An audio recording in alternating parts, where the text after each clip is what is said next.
The sun shined down on a massive cruise ship. The Fiesta Party Carnival, one of the largest boats on the seven seas, a palace containing a dozen decks full of gambling, entertainment, and old people playing shuffleboard. The FPC was making a slow path through the IRC, heading towards its eventual port in the Rubicon territory. The party was not relaxing on one of the decks. They were down in the deepest part of the ship, the cargo hold. The Torchbearers crew had snuck aboard the FBC the night prior, and since then had done little more than tear open suitcases and sort through clothes. They were growing impatient, but their captain, Ren Matarasi, begged them to keep looking. Flashback to Ren's meeting with Jasmine Gamble. "There are 3 things you must take from this ship, Pirate Lord," Gamble said. "The first is a blade, an ancient blade, a shimmering sword of icy wind. The cruise ship's captain, Tolvin Thorell, stole this blade from one of the other pirate lords and hid it aboard that boat. It is your job to take it back." We jump back to the cargo hold. So far, Ren has only told his crew about the first item on their checklist. As Ren dumped out another suitcase, Sean shouted that he'd found something. "You found the sword?" Ren asked. "Nah, even better. I found this jar. Someone wrote Jar of Bees on it. I bet it's full of bees." Ren groaned. "It isn't down here. Let's call quits and look somewhere else." "You say this sword was stolen by the ship's captain, right?" Iroh said. "Maybe he has it." Before Ren could respond, he heard the sound of the cargo door opening. The party hid as a security guard walked through the cargo hold. Out of character, they discussed creating a distraction so they could escape. Sean slowly removed the lid on the jar of bees, summoning a swarm of killer bees that attacked everyone in the cargo hold. Fortunately, the party was able to escape. They headed up to the ship's dining room and sat down to eat. As they did, an announcer introduced the ship's lounge singer, a beautiful bard by the name of Nilo Chicane. He bragged that she's such a good singer that the Rubicon Navy has requested she sing at the yearly royal ball after the ship docked at Rubicon. As the party ate, Ren stared at Nilo. Cut back to his meeting with Gamble. "The second thing you must steal, Captain Matarasi, is a girl. A pretty young thing by the name of Chicane." "Why do you want her?"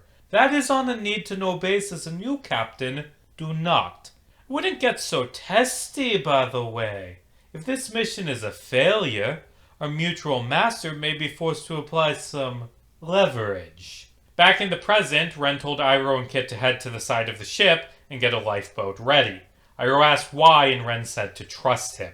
He and Sean waited for Nilo Chicane to finish her set and ambushed her in the hallway. Ren elbowed her in the head, knocking her out, and asked Sean to help him carry her. As they carried Nilo away, the pair were spotted by a passenger, an old lady who ran away screaming. They ran through the ship as alarm bells rang. By the time they reached the lifeboats, the ship's security caught up to them. Ren, Sean, and Kit knocked out the guards as Iroh stared with horror. Ren tossed Nilo Chicane into the lifeboat and explained to Kit and Iroh that they were kidnapping her. When Iroh asked why, Ren couldn't give an answer. A man stepped out of the shadows, the ship's captain, Tolvin Thorell. He demanded the party let Nilo go. Ren drew his short swords and ordered his crew to flee, saying he would hold Thorell off. Sean handed Ren a magic item and wished him luck. Iroh was hesitant to leave, so Ren cut the rope, dropping the lifeboat into the sea. Ren charged for the captain and the pair clashed blades. Partway through the fight, Thorell began to transform. Spider legs burst out of his body, lifting him off the ground. "I see that mark on your arm, pirate," Thorell spat. "The same mark covered the arm of the woman who turned me into this abomination." "Cool, I don't care," Ren said, chopping away a leg. "My crew and I were captured, tortured, experimented on by a cruel pirate by the name of Minerva Solanum. She wanted to make us into weapons to be used on other sailors. I escaped, taking her eye and her blade. I thought I was free, that I would never have to use this power, but after 10 long years, you damn pirates have returned. I will not go back. I will not be your prisoner." "I'm not here to take you prisoner," Ren said quietly. Cut back to the meeting with Gamble for the final time. The last thing you must take is a life, Ren Madarasi. The captain of that cruise is an old enemy of our brotherhood. You must ensure he dies. I don't want to kill anyone. Tough shit. That is your order, handed down by the Queen of the Depths. Follow it, or there will be consequences. Back in the present, Iroh grew impatient waiting for Ren in the lifeboat. He teleported back onto the deck with Moss, right in time to see the fight end. Ren threw the jar of bees, summoning a swarm that attacked Thorel. Using this momentary distraction, Ren knocked an arrow and fired a Hunter's Mark, Slayer's Prey boosted shot, right into Thorel's heart. Iroh watched as Thorel fell over, dead. I'm sorry, Ren whispered. Iroh and Ren caught up to the lifeboat, and Iroh demanded an explanation. I can't tell you, Ren said. Fine, then I'm done. I quit. When I agreed to travel with you guys, I didn't know we'd be doing this. Stealing, kidnapping, hurting people. I know, but this is wrong. She has my sister. There's this ancient sea monster, the Depths Queen. She controls all the great pirate lords. She stole my sister, and now, if I don't do exactly what she says, Ripley's gonna die. And then I'll be all alone.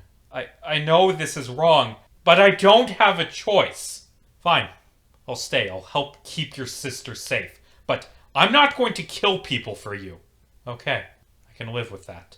The party was picked up by Gamble's ship, the Lickety-Split. Gamble was happy that the party kidnapped Nilo and killed Thorel, but annoyed they'd forgotten to get the sword. Gamble, on a whim, put Sean in charge of guarding Nilo's chicane. Nilo woke up with a splitting concussion and asked where she was. You've been kidnapped by pirates, Sean said. Oh, that's unfortunate. But I'm not too worried. My good friend Tollivan will surely save me. Yeah, he's super dead. Oh, that makes things more complicated. Nilo sat and thought for a moment. Would you like to see something cool, she asked. Sean's eyes lit up. Go on, he said.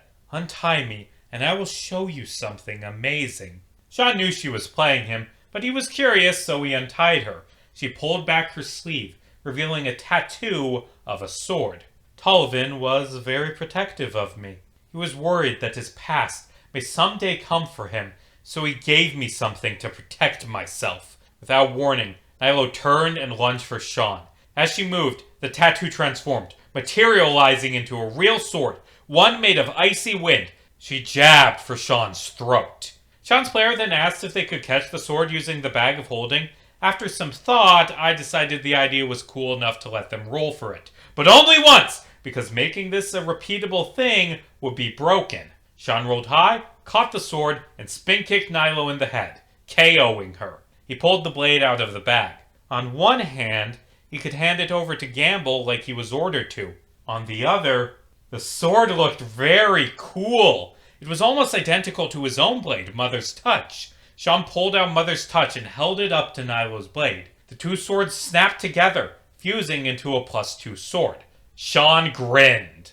The Lickety-Split traveled to Hemlock, a floating town of docks and houseboats. The party stepped out to see the townsfolk fleeing from giant mutated animals. Gamble groaned. Great, the animals are out, she said. Gamble explained that the ball plan involved unleashing a bunch of mutant animals created by Solanum to create chaos. But now that the animals were free, it would be easier to just kill them. The party did as instructed. As they fought the monster animals, they ran into a pair of travelers. Armic Coldstone, a humble dwarven cleric serving the ocean goddess Stygia, and Pace, a jaded ex-Royal Navy mercenary hired to protect him as he went on his pilgrimage to each of the 7 seas. The duo were good at fighting, so the party decided to add them to their inner circle. Now that might sound like a contrived reason for 2 random strangers to be trusted with the party's deepest secrets, but they were new PCs and the animal fight was an excuse to introduce them, okay? When Armic introduced himself as a cleric to Iroh, Iroh's response was to laugh and say, good luck with that. Being the moral center of the party does not preclude you from being a bit of a dick. I'd also like to note that Pace was a whisper bard / swashbuckler, bringing the party's swashbuckler count to 3, because that's what happened when you tell D&D players you're gonna do a pirate campaign. She initially acted standoffish towards the party, telling them she was just here for the money and didn't want to be friends with them. Anyway, new PCs. back to the main plot. Gamble led the newly expanded party to the slaughterhouse, a massive dreadnought captained by Butcher Ravage, the pirate lord of the Fairyed Sea. The ship was painted blood red and covered in cannons and spikes. Ravage was the largest man the party had ever seen, a 500-pound behemoth with shoulders as wide as a truck and biceps bigger than entire people. He sat aboard a throne inside the bowels of the slaughterhouse, eating a turkey leg. Surrounding him were dozens of devils and imps, summoned from other planes to serve as his crew. At his right sat a chain devil by the name of Lieutenant Ross, his second in command. To his left sat a woman cloaked in darkness, who watched the meeting in silence. "I'm Ravage. I'm the one the boss calls in when she needs something obliterated, capiche?" Ravage shouted. "I'll be handling the physical part of this scheme, while you runts handle the boring bits." "What is the Depths Queen planning?" Iroh asked. "I'm sorry, I don't recall giving you permission to talk. Ross, did I tell them that they could talk back to me?" "You did not, boss." "That's right, I didn't. All you lot need to know is that the Royal Navy has been doing some real unfortunate stuff in this part of the world, and we're here to send a message telling them to stop." "We'll do whatever you need of us," Ren said. Ravage looked over the party. "Nah," he said. "If I'm gonna run with you bozos, I need proof that you can hold your own."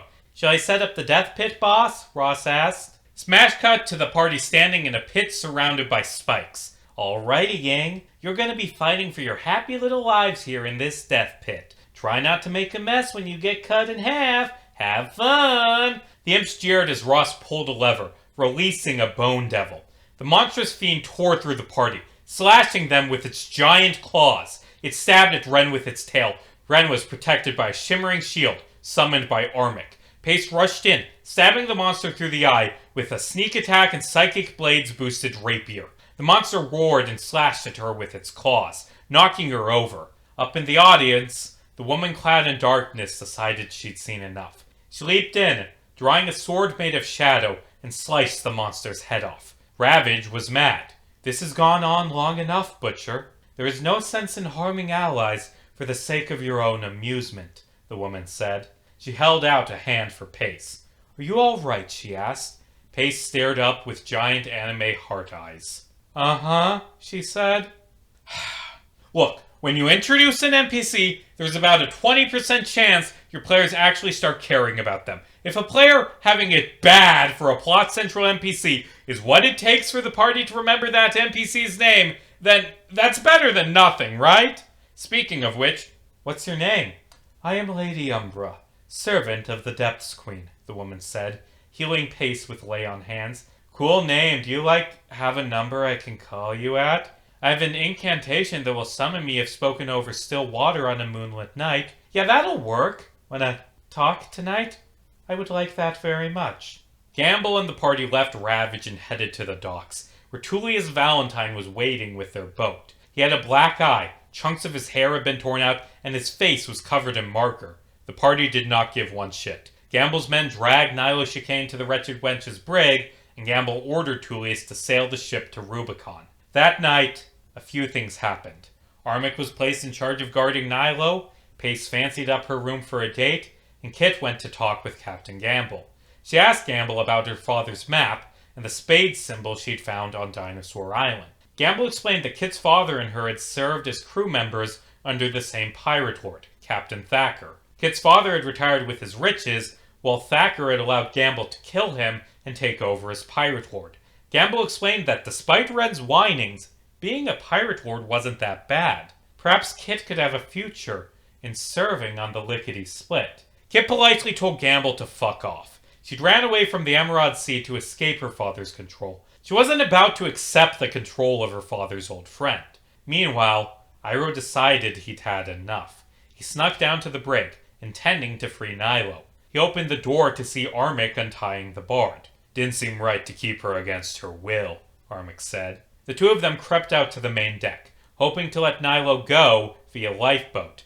Gamble and Kit were waiting for them. "What the fuck do you think you're doing?" Gamble asked. Iroh responded with a blast of fire. Armic summoned spirit guardians, Gamble drew her rapier, and Kit stabbed her in the side. The commotion summoned the rest of the crew and Sean, Pace, Julius and the kobolds all ganged up on the pirate lord. Ren stepped out, saw what his crew was doing, and groaned. Captain Madarasi! Control your minions! Ren pulled out his bow, docked an arrow, and looked back and forth between Gamble and Iroh. Damn it, he said as he fired. The arrow struck Gamble in the lung. You think you can kill me? Gamble shouted, spitting blood. The Depths Queen will hear about this transgression! The full might of the pirate lords will tear through you like a maelstrom! Gamble cast invisibility and attempted to sneak away to fight another day. But Armic's spirit guardians kept her from leaving. At the start of her next turn, Gamble's body appeared at the edge of the ship, accidentally irradiated by Armic's spell. A glowing mark, a skull and crossbones, appeared on Armic's arm. Oh, that's weird. Ren took a deep breath. What the fuck did you just do? He asked quietly. We saved the day! No, that is not what you did. Do you know what you just did? You fucked us! We are fucked. God fucking damn it. We are going to die. Ripley is going to die. We're fucked. Pace had an idea. She walked over to the barrel of water and summoned Lady Umbra. Hey babe, how's it going? Pretty bad. We kinda killed Gamble. Is your boss gonna be mad? Ooh, you probably shouldn't have done that. I mean, if the royal ball plan goes well, she might be merciful, but she's definitely gonna be mad. Ren walked over to the edge of the ship and stared at the dark waves. Iroh walked over and put his hand on Ren's shoulder. You did the right thing, Iroh said. I don't want to talk right now. All right, but I have a question for you. You're doing all of this for your sister, and that's admirable. But have you ever stopped to ask, is this what Ripley would want you to do? I said I didn't want to talk. The two men stared out at the sea, as behind them, Lady Umbra carried a heart-eyed Pace to the crew quarters.